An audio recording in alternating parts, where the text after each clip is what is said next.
подршка за оставените измени?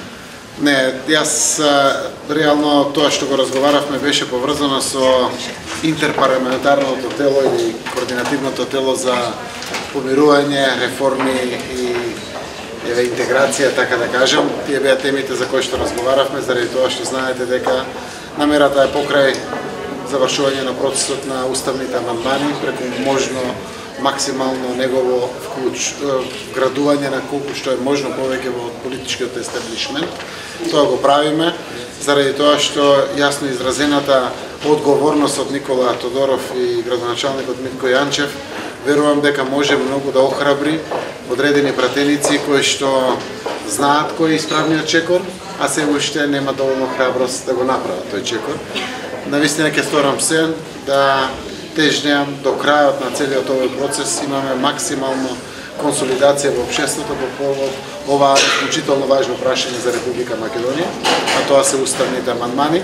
Заради тоа што гледате дека уште во првата фаза имавме инклузивен процес, верувам дека и во оваа фаза сега, која што привршува со пленарната седница која што почна на 1 декември, но посебно во последната фаза кога ќе помине јавната дебата и ќе бидат конечни амандманите со нивното амандмирање, односно нови амандмани на самите амандмани, верувам дека можеме бројката од 80 да зголемиме многу повеќе, затоа што и таа бројка 80 која што беше овозможена при првото гласање беше само за тогаш.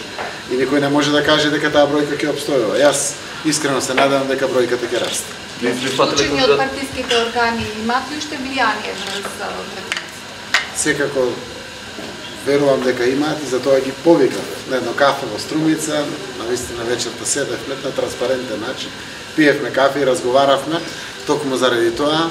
Секако нивното влијание не е од политички позиции, посебно во партијата, заради тоа што да се исклучени, тие се чувствуваат ВМРО ДПМН и верувам дека комуницираат со многу пратеници, така барем и потврдуваат, такви се и моите чувства и продолжуваме на основа на разговори, на основа на аргументи, на основа на одговорноста која што сите имаме, да се обидеме да помогнеме во целиот овој процес. Ќе го подржите ли на законот што го подготвија тие 8-мината пратеници што се дел од телото за помирување? Јас не сум го видел законот, знам дека овие денови треба да се одржи координативно тело. Со задоволство би учествувал на тоа координативно тело за да ги видам сите детали. Нашите представници од СДСМ ми нема доставено некој пишен материјал. Знам дека се работи од страна на сите во координативното тело. Ако има нешто готово, би дал своји коментари, но дефинитивно јас сум иницијаторот на процесот на помирување, верувам искрено во него. Ова закрвавеност, омраза која што се јавува во нашето општество, треба да помогнеме сите заедно да се надмине, посебно во периоди кога сите сме заедно за стратешките цели, а тоа е членството во НАТО и во Европската унија. Би прифатиле ли да се кандидирате за председател? Не. Не би прифатил. Не мислам дека бегањето од одговорноста на средина на цел процес, даде мандат од граѓаните, нешто за кое што јас верувам дека би требало да го направам. Одговорноста пред граѓаните, моите ставови се дека треба да се истреде цел мандат, да се даде шанса на економијата, да се даде шанса на реформите, на целиот овој процес. Конечно Македонија заслужува еден цел мандат, но тоа зависи само од мене. Секако има и многу други политички чинители. Јас верувам дека има многу подобри кандидати за председател за Република Македонија од мене.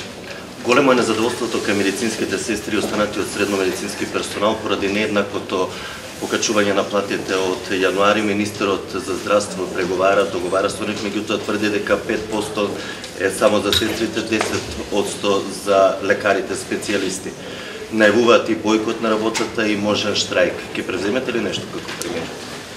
Значи, мора да водиме грижа сите на еднаквост и равноправноста со сите други јавни службеници во Република Македонија. Секако важноста и вредноста на медицинските сестри е од висока почит и за владата и за сите во општеството. Јас оставив на синдикатот заедно со министрите, тие знаат сите максимални буџетски можности кои што ги имаме. И еве само ќе ги кажам деталите на бројките. Покачувањето на 10% на платите на специјалистите сега од 1 јануари, претходното од 5% и следното од 5%, постигаме некаде просек во 90.000 и нешто вкупни приходи за специјалистите. Специјалистите во клиничкиот центар имаме специјалисти кои што со честен труд ги заработуваат своите пари повеќе од 120.000 денари. Јас верувам, знаејќи ги сите тие параметри на микроплан, можат синдикатот на основа на колективниот договор со министерот да разговарат за сите детали за фер и еднаква распределба на сите тие финансиски средства. Направивме максимум, да не забораваме, Македонија помина тешка политичка криза со сериозни финансиски импликации. Овие се сериозни стотици милиони денари кои што ги определуваме за оваа работа и ќе продолжиме секако и понатаму.